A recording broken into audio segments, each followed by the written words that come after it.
The new State of Food Insecurity report for 2014 identifies about 805 million people as being chronically hungry.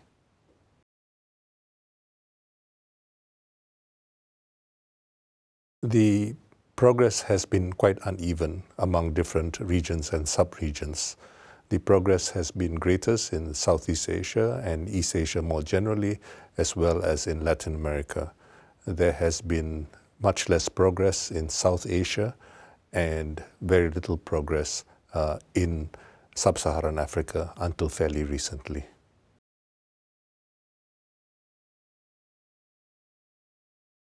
Inclusive growth is probably the key. Growth is important in terms of increasing incomes more generally, and as well as increasing food production. But in addition to that, it has to be inclusive. In other words, people must be able to afford to be able to buy the food they need.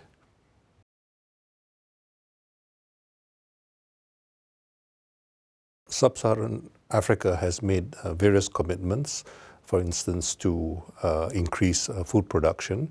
And this is part of the reason why there has been some progress in the last decade or so.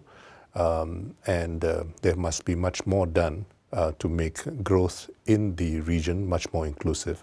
There has been an improvement in Sub-Saharan African growth in the last decade compared to the preceding quarter of a century, when there was economic stagnation.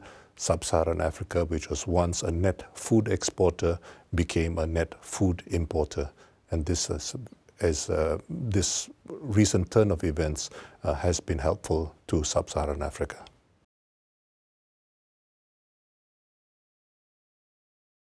Political commitment at the highest level is crucial.